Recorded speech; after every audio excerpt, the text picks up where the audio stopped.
ಸ್ನೇಹಿತರೆ, ನಮ್ಮ ಜೀವನದಲ್ಲಿ ಹಲವಾರು ಆಶ್ಚರ್ಯಕರ ಘಟನೆಗಳು ನಡೀತಾನೆ ಇರುತ್ತೆ. ಆದರೆ ಮೊನ್ನೆ ನಡೆದ ಒಂದು ಅಪರೂಪದ ಸನ್ನಿವೇಶ ನಿಮ್ಮ ಮುಂದೆ ಹೇಳಲೇಬೇಕು ಅಂತ ಅನಿಸ್ತು. ಊರಿಗೆ ಹೋದಾಗ ನಮ್ಮೂರಿನ ಬೆಟ್ಟ ಗುಡ್ಡ ನದಿ ಇದೆಲ್ಲ ತಿರುಗೋದು ನನಗಿಷ್ಟ. ಹಾಗೆ ಈ ಸಲನೂ ನಮ್ಮ ಮನೆ ಪಕ್ಕದಲ್ಲೇ ಒಂದು ಜಾಗಕ್ಕೆ ಟ್ರೆಕ್ಕಿಂಗ್ ಅಂತ ನಾವು ಒಂದು 3-4 ಜನ ಹೋದ್ವಿ.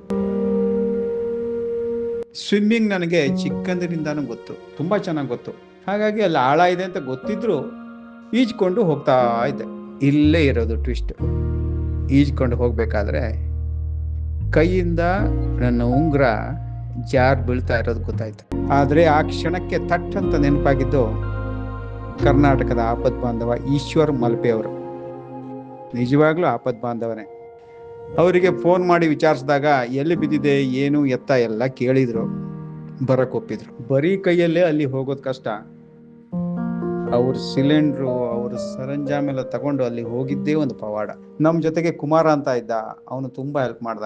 ಹಾಗೆ ಅವ್ರ ಜೊತೆಗೆ ಸಂತು ಅಣ್ಣ ಅಂತ ಇದ್ರು, ಅವ್ರ ಫ್ರೆಂಡು, ಅವರು ಹೆಲ್ಪ್ ಮಾಡಿದ್ರು. ಅಲ್ಲಿ ಹೋಗ್ಲಿಕ್ಕೆ 1.5 ಗಂಟೆ ಬೇಕಾಯ್ತು.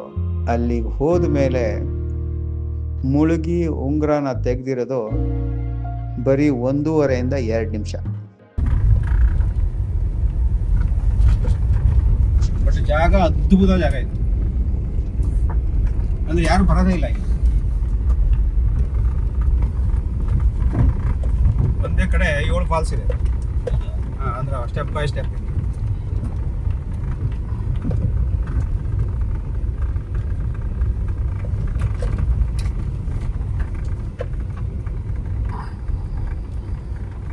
ನಮ್ಮ ಮದುವೆ ಆಗಿದೆ ನಿಮಗೆ?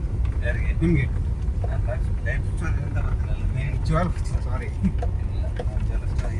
ಮಕ್ಕಳಿಗೆ ಬರಲಿಕ್ಕೆ ನಮ್ಮ ಮಕ್ಕಳು. ನನ್ನ ಮದುವೆಯಾಗಿ 27 ವರ್ಷ ಆಯಿತು.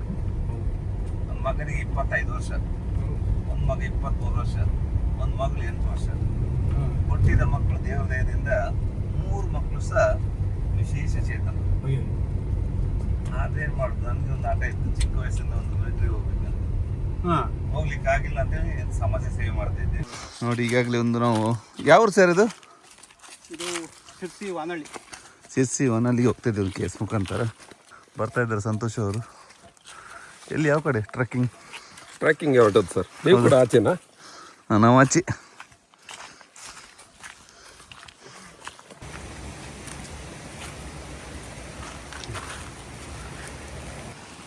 ನೋಡಿ ಎಷ್ಟು ಕಷ್ಟ ಇದೆ ನೋಡಿ ಪಾಪ. ಈ ವಯಸ್ಸಲ್ಲೂ ಸಹ ಬರ್ತಾರೆ ನೋಡಿ ಅವರು. ಈ ವಯಸ್ಸು ಅಂತ ಹೇಳಿದ್ರೆ ನಿನ್ನ ಪಪ್ಪನ ವಯಸ್ಸಾಯ್ತಾ ನನಗೆ? ನೋಡಿ ಮಗ ನೋಡು. ನಿನ್ನ ಪಪ್ಪನ ವಯಸ್ಸಾಯ್ತಾ ನನಗೆ? ನೋಡಿ ಇಲ್ಲಿ ನೋಡಿ, ಇದು ಮರ ಹಿಡ್ಕೊಂಡದು, ದಮ್ಮಿಲ್ಲ, ಉಸಿರು ಬಿಡ್ತಾ ನೋಡಿ. ಅವಳ ಅಭಿ ಥರ.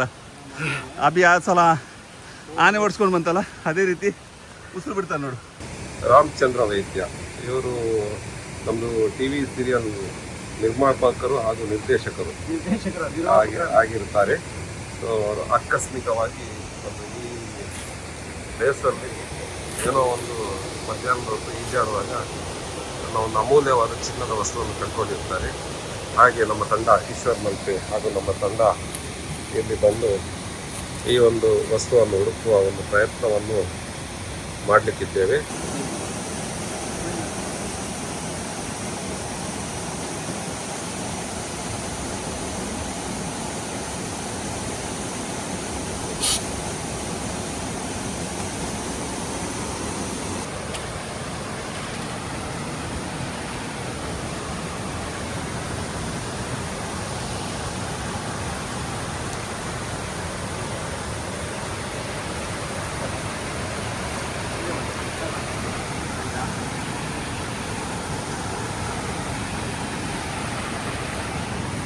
ನೀವು ಹುಷಾರಿಲ್ಲ.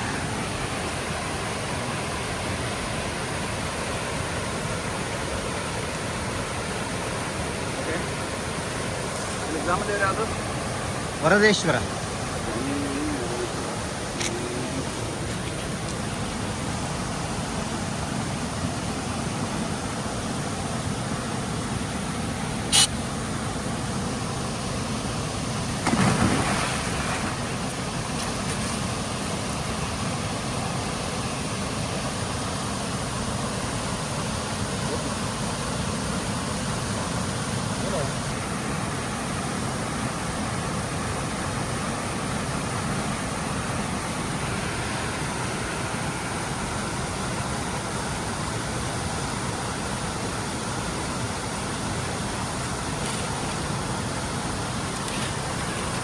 ಇದು ಅವರ ಒಂದು ಜಾತಕದ ಫಲವಾಗಿ ದೇವರು ಒಳ್ಳೇದು ಮಾಡಲಿಕ್ಕೆ ಅವರೊಂದು ನೋಡಿ ಹಾಕಿದ್ದಾರೆ. ಅದು ಬೇಕೇ ಅಂತ ಹೇಳಿದ್ದಾರೆ. ಅದರಿಂದ ನೀರು ಆಳದಲ್ಲಿ 40ರಿಂದ 50-60 ಅಡಿ ಉಂಟು ಆಳ. ಅದರಿಂದ ಈ ಜಾಗಕ್ಕೆ ಯಾರು ಬರಬೇಡಿ, ಆಳ ತುಂಬ ಇದೆ ಮತ್ತು ಸುರಕ್ಷಿತವಾಗಿ ಇನ್ನು ಸಿಕ್ಕಿದೆ. ಯಾಕೆಂದರೆ ಅವ್ರಿಗೆ ಅದು ಪ್ರಾಮುಖ್ಯವಾಗಿದೆ. ಅಂದರೆ ಚಿನ್ನ ಮುಖ್ಯ ಅಲ್ಲ, ಅದು ಕಲ್ಲು ಅವರದೊಂದು ಏನೋ ಕಲ್ಲು ಹಾಕಿ ಅದು ಅವರದೊಂದು ಜಾತಕದಿಂದ ಒಳ್ಳೆದಿದೆ. ಬೇಕಂತ ಹೇಳಿದಾಗೆ ಬಂದಿದ್ದೀರಿ. ಎಲ್ಲರೂ ಆಶೀರ್ವಾದದ ಫಲದೊಂದಿಗೆ ಈ ಗ್ರಾಮ ದೇವರೊಂದು ಆಶೀರ್ವಾದದೊಂದಿಗೆ ಸಿಕ್ಕು ಅಷ್ಟೇ. ಅಭಿಮಾನಿಗಳು ಯಾವತ್ತೂ ಪ್ರಾರ್ಥನೆ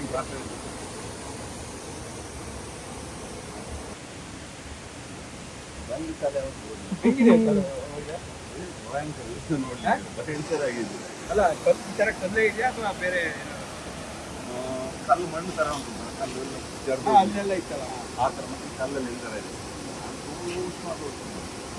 ನಮ್ಮ ದೇವರದ ಒಂದು ಆಶೀರ್ವಾದ ಇಲ್ಲದೆ ಅದು ಸಾಧ್ಯನೇ ಇಲ್ಲ. ನೋಡಿ ಆಳ ಎಷ್ಟಿದೆ, 50-60 ಅಡಿ ಆಳ ಉಂಟು. ಹೋಗ್ಬೇಕು ನಾನು ನೋಡಿಲ್ಲ, ಆದ್ರೂ ಸಹ ಈ ಆಳಕ್ಕೆ ಹೋಗ್ಬೇಕಾದ್ರೆ ಅದು ಕತ್ಲಾಗಿ ನೀವು ಊರಿನವರೇ ಹೇಳ್ತೀರಿ ಹೇಗೆ ಕತ್ಲೆ ಆಗಿದೆ. ಅದರಿಂದ ಯಾರು ಇಲ್ಲಿ ಟ್ರೆಕ್ಕಿಂಗ್ ಬಂದವರು ತುಂಬ ಸುರಕ್ಷಿತವಾಗಿದೆ, ತುಂಬ ಆಳ ಇದೆ. ಸೆಲ್ಫಿ ರೀಲ್ಸ್ ಅಂತ ಯಾರು ಬರಬೇಡಿ. ಇನ್ನೊಂದ್ಸಲ ಇಂಥ ಚಿನ್ನ ಬಿದ್ದು ನಾನು ಬರೋದಿಲ್ಲ. ಮೊದಲ ಬಾರಿ ಕೊಟ್ಟಿದ್ದೀನಿ, ಮೊನ್ನೆ ಸಾಗಿ ಒಬ್ಬರಿಗೆ ಕೊಟ್ಟಿದ್ದೀನಿ. ಅದೊಂದು ಪಕ್ಕದಲ್ಲಿ ಯಾರು ತಪ್ಪು ಮಾಡ್ತಾರೆ ಮತ್ತೊಂದು ಸಲ ಅವ್ರು ತಿದ್ದು ನಡಿಬೇಕು. ಅದಕ್ಕೋಸ್ಕರ ಒಂದ್ಸಲ ತೆಗೆದುಕೊಡ್ತೀನಿ, ಮತ್ತೊಂದು ಸಲ ನಾನು ಬರೋದಿಲ್ಲ. ಒಳ್ಳೆಯದಾಗಲಿ ಎಲ್ಲ ಸಮಸ್ತ ಜನತೆಗೂ. ತುಂಬ ಒಂದು 3 ಕಿಲೋಮೀಟರ್ ಟ್ರೆಕ್ಕಿಂಗ್ ಮಾಡ್ಕೊಂಡು ಬಂದಿದ್ದೇವೆ. ನಮಗೂ ಟ್ರೆಕ್ಕಿಂಗ್ ಹೋದಾಗಾಯಿತು. ನಮ್ಮ ಸಂತೋಷನ ತುಂಬ ಬಸವಳೆದು ಬಿಟ್ಟಿದ್ದಾರೆ. ಫಸ್ಟ್ ಬಾರಿ ಬಂದಿದೆ, ಆದರೂ ಪರವಾಗಿಲ್ಲ. ನನ್ನ ಜೊತೆಗೆ ಇದ್ದಾರೆ ಸ್ನೇಹಿತ ಅಂದರೆ ಒಂದು ಜೀವಕ್ಕೆ ಜೀವ ಕೊಡುವ ಸ್ನೇಹಿತ ಅಂತ ಹೇಳಲಿಕ್ಕೆ ನಾನು ಇಷ್ಟಪಡ್ತೀನಿ. ನನ್ನ ಟೀಮ್ನ ಎಲ್ಲರೂ ಸಹ ಥ್ಯಾಂಕ್ ಯು ಸರ್. ಆ್ಯಕ್ಚುಲಿ ನಿನ್ನೆ ಟ್ರೆಕ್ಕಿಂಗ್ ಅಂತ ಬಂದಿರೋದು. ಮೊನ್ನೆ ನಿಲ್ಲಿಸಬೇಕಾದ್ರೆ ಕೈ ತುಂಬ ಒದ್ದೆ ಆಗಿತ್ತು, ಇದು ಕಳ್ತೋಯ್ತು. ಇದು ಹೋಗಲಿ ಅಂತ ಬಿಡ್ಬೋದಿತ್ತು, ಬಟ್ ಏನೋ ಒಂದು ಭಾವನಾತ್ಮಕ ಒಂದು ಸಂಬಂಧ ಇತ್ತು ಅಂತ ನಾನು ಒಂದು ಚಾನ್ಸ್ ನೋಡುವ ಅಂತ ಈಶ್ವರ್ ಮಲ್ಪಿ ಅವ್ರಿಗೆ ಫೋನ್ ಮಾಡಿದೆ. ಈ ತಕ್ಷಣ ಬರ್ತಾನೆ ಅಂದರು. ಬಂದು ಇದು ಚೆಕ್ ಮಾಡಿ ನನಗೆ ತೆಗೆದುಕೊಟ್ಟರು. Really thanks sir. ನಾನು ಇದೇ ಊರಿನವನು, ಪಕ್ಕದ ಊರು ನಂದು ತವರು ಮನೆ ಹೋಮ್ ಸ್ಟೇ ಅಂತ. ಅದು ಇರೋದು ಇಲ್ಲಿ ಜಾಜಿಗುಡ್ಡದಲ್ಲಿ, ಇಲ್ಲಿಂದ ಒಂದು 6 ಕಿಲೋಮೀಟರ್ ದೂರ. ಇವರು ಉಂಗುರ ಕಳ್ಕೊಂಡವರು ನನ್ನ ಭಾವ. ತುಂಬ ಅದು ಕಳ್ಕೊಂಡಿದ್ದು ಅನ್ನೋದಕ್ಕಿಂತ ತುಂಬ ಅಜಾಗ್ರತೆ ಅನ್ನಬೇಕು. ಯಾಕಂತಂದರೆ ಸ್ವಿಮ್ ಮಾಡುವಾಗ ಕೈ ಬೆರಳಿಗೆ ಉಂಗುರ, ಕುತ್ತಿಗೆ ಆಭರಣ ಯಾವುದಿದ್ರೂ ಅದು ತೊಂದರೆನೇ. ಆದರೆ ಅದು ಈ ಈಶ್ವರಣ್ಣನನ್ನು ನಾನು ನೋಡಲಿಕ್ಕೆ ಅಂತಲೇ ಅಲ್ಲಿ ಇದಕ್ಕೆ ಹೋಗಿದ್ದೆ. ಶಿರೂರು ಗುಡ್ಡ ಕುಸಿದಲ್ಲಿ ಅವರು ಇದನ್ನು ಮಾಡ್ತಾ ಇರುವಾಗ ಆ ದಿವಸ ನಾನು ಗೋಕರ್ಣದಿಂದ ಊಟ ಮಾಡಿ ಅಲ್ಲಿಗೆ ಹೋಗಿ ಕುಳಿತುಕೊಂಡಾಗ ತುಂಬ ಜನ ಮೇಲ್ಗಡೆ ಇದ್ದರು. ಅವರ ಡೆಡ್ ಬಾಡಿಗಾಗಿ ಕಾಯ್ತಾ ಇದ್ದವರು ಎಷ್ಟೋ ನೂರಾರು ಸಂಖ್ಯೆಯಲ್ಲಿ ಗಾಡಿಗಳನ್ನೆಲ್ಲ ಇಟ್ಕೊಂಡಿದ್ರು, ಪೊಲೀಸರು ಎಲ್ಲ ಇದ್ದರು. ಕೆಳಗಡೆ ಆ ಸಿಲಿಂಡರ್ ಹಾಕ್ಕೊಂಡು ಕೆಳಗಡೆ ಹೋಗ್ತಾರೆ, ವಾಪಸ್ ಬರ್ತಾರೆ, ವಾಪಸ್ ಮತ್ತೆ ಹೋಗ್ತಾರೆ. ಮೇಲ್ಗಡೆ ಬೋಟೆಲ್ಲ ಅವರನ್ನು ಸರ್ಚ್ ಮಾಡ್ತಾ ಇದೆ. ನಮಗೆಲ್ಲ ಒಂಥರದ ಆತಂಕ. ಕೊನೆಯಲ್ಲಿ ಫೈನಲಿ ಏನೋ ಒಂದು ಸಿಗ್ನಲ್ ಬಂತು ಅವರಿಗೆ. ಆ ಹಗ್ಗ ಕಟ್ಟಿ ಎಳ್ಕೊಳ್ತಾರೆ. ನಮಗೇನು ಕುತೂಹಲ, ಏನಿರಬೇಕು. ತುಂಬ ಹೊತ್ತಿನ ನಂತರ ಒಂದು ಏನೋ ಲಾರಿ ಮುಳುಗಿತ್ತಲ್ಲ, ಅದೇ ಗಾಡಿಯಲ್ಲಿರುವಂಥ ಜಾಕ್ ಮೇಲೆ ಬಂತು. ಆಗ ತುಂಬ ಜನರಿಗೆ ನಂಬಿಕೆ ಬಂತು, ಲಾರಿ ಒಳಗಡೆ ಡೆಡ್ ಬಾಡಿ ಇದೆ, ಲಾರಿ ಒಳಗಡೆನೇ ಇದೆ. ಎಷ್ಟೋ ಜನ ಅದು ಇಲ್ಲಿಲ್ಲ, ತುಂಬ ದೂರ ಎಲ್ಲೋ ದಾಟಿ ಹೋಗ್ಬಿಟ್ಟಿದೆ, ನೀರಲ್ಲಿ ಬೆಳ್ಕೊಂಡು ಹೋಗಿದೆ, ಈಗ ಈ ಥರ ಅಭಿಪ್ರಾಯ ಎಲ್ಲ ಪಟ್ಕೊಂಡಿದ್ರು ಮೇಲ್ಗಡೆ ಇದ್ದವರು. ಲಾರಿ ಜಾಕ್ ಸಿಕ್ಕಿದಾಗ ಪುನಃ ಅಲ್ಲೇ ಡೆಡ್ ಬಾಡಿ ಇದೆ ಅನ್ನೋ ಪಕ್ಕಾ ಕುರುಹು ಆ ದಿವಸ ಬಂದಿದ್ದು. ಹಾಗಾಗಿ ಇಂಥ ಒಂದು ಚಿಕ್ಕ ವಿಷಯಕ್ಕೆ ಬಹಳ ಶ್ರಮಪಟ್ಟು ಎಷ್ಟೋ ದೂರದಿಂದ ಬಂದಂಥ ಈಶ್ವರಣ್ಣ ಅವರ ಸ್ನೇಹಿತರಾದಂಥ ಸಂತೋಷ್ ಅಣ್ಣನವರಿಗೆ ನಾನು ಎಲ್ಲರ ಪರವಾಗಿ, ಇದು ಈ ನಮ್ಮ ಬರೇ ಬಾಯಿ ಮಾತಿನಲ್ಲಿ ಈ ಥ್ಯಾಂಕ್ಸ್ ಅಂದಿದ್ರೆ ತುಂಬ ಕಡಿಮೆ ಆಗ್ತದೆ. ಹಾಗಾಗಿ ಒಂದು ಕೃತಜ್ಞತಾ ಭಾವದಿಂದ ನಾನು ಅವರನ್ನು ಮತ್ತೆ ಮತ್ತೆ ಸ್ಮರಿಸ್ಕೊಳ್ತೇನೆ. ಯಾಕಂದರೆ ಈ ನಮ್ಮ ರಾಜ್ಯ ಅಂತಲ್ಲ, ಯಾವುದೇ ದೇಶದ ಯಾವುದೇ ಒಂದು ಮೂಲೆಯಲ್ಲಿ ಒಂದು ಆಕಸ್ಮಿಕ ಆಗಿದೆ, ಯಾರೋ ಒಂದು ಮೃತಪಟ್ಟಿದ್ದಾರೆ ಅಥವಾ ಏನೋ ಒಂದು ತೊಂದರೆ ಸಿಕ್ಕಾಕೊಂಡಿದ್ದಾರೆ ಅಂದರೆ ಅಲ್ಲಿ ಈಶ್ವರನ ಟೀಮ್ ಇರ್ತದೆ. ಅವರಿಗೆ ಆ ಭಗವಂತ 100 ಕಾಲ ಆಯುಷ್ಯವನ್ನು ಕೊಡಲಿ, ಆರೋಗ್ಯವನ್ನು ಕೊಡಲಿ ಮತ್ತು ಎಲ್ಲ ರೀತಿಯ ಸಮೃದ್ಧಿಯನ್ನು ಕೊಡಲಿ ಅಂತ ಪ್ರಾರ್ಥಿಸ್ಕೊಳ್ತೇನೆ. ಅದ್ರ ಜೊತೆಯಲ್ಲಿ ಭಾಳ ದೊಡ್ಡ ಜವಾಬ್ದಾರಿ ಈ ಸಮಾಜಕ್ಕಿದೆ. ಅವರನ್ನು ಅವ್ರದೇ ಆದಂಥ ಒಂದು ಇದನ್ನು ಮಾಡ್ಕೊಂಡಿದ್ದಾರೆ, ಒಂದು ಟೀಮ್ ಮಾಡ್ಕೊಂಡಿದ್ದಾರೆ. ಅದು ಯಾವಾಗಲೂ ಅದು ರೆಸ್ಕ್ಯೂ ಆಪರೇಷನ್ನಲ್ಲೇ ನಿರತವಾಗಿರ್ತದೆ.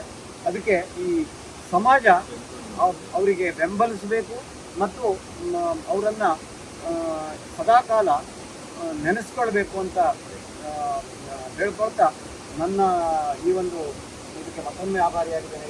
Thank you. ಅದು ಬೆಂಗಳೂರಿಂದ ಬಂದಿದ್ದು ಅಂತ ಹೇಳ್ಬೋದು.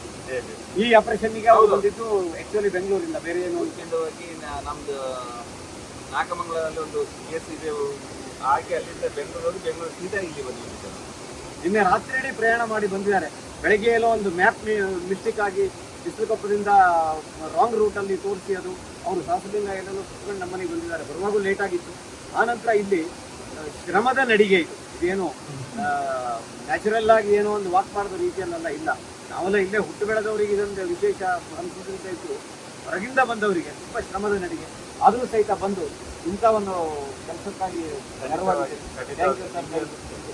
ನಿಮ್ಗೊಂದು ಮುಖ್ಯವಾಗಿತ್ತದು ಯಾಕೆಂದ್ರೆ ಅವ್ರ ಜಾತಕ ಬಲದ ಅದೊಂದು ಅವರ ಒಳ್ಳೆದಾಗ್ತದೆ, ಅದಕ್ಕೋಸ್ಕರ ಬೇಕೆ ಅಂತ ಇತ್ತು. ಅದರಿಂದ ನಾನು ತೆಕ್ಕೊಂಡು, ಯಾಕೆಂದ್ರೆ ಒಂದು ಕಲ್ಲ ಮಾಡುವಾಗ ಒಂದು ಅದೃಷ್ಟ ರೇಖೆ ಅಂತ ಇತ್ತು. ಆ ಅದೃಷ್ಟ ಚೆನ್ನಾಗಿರ್ಲಿ, ಅವರ ಕುಟುಂಬಕ್ಕೆ ಒಳ್ಳೇದಾಗ್ಲಿ ಅಂತ ನಾನು ಬಂದೆ ಅಷ್ಟೇ. ಯಾಕೆಂದ್ರೆ ನಾವು ಯಾವುದೇ ಕುಟುಂಬ ಸಹ ಏನು ಆಗಬಾರ್ದು, ಯಾರಿಗೆ ಹೇಳಿದ್ರೆ ನಮಗೆ ಒಬ್ಬರಿಗೆ ಸಹಾಯ ಮಾಡೋದು ಮತ್ತೆ ಯಾರಿಗೂ ಸಹ ಒಳ್ಳೇದು ಮಾಡಬೇಕು, ಯಾರಿಗೂ ಸಹ ಕಷ್ಟ ಅಂತ ನಾವು ಮಾಡಬಾರ್ದು. ಅದರಿಂದ ನಮ್ಮೊಂದು ಟೀಮು ಒಂದು ಮಾಡಿದ್ದಾರೆ. ಎಲ್ಲರ ಆಶೀರ್ವಾದ.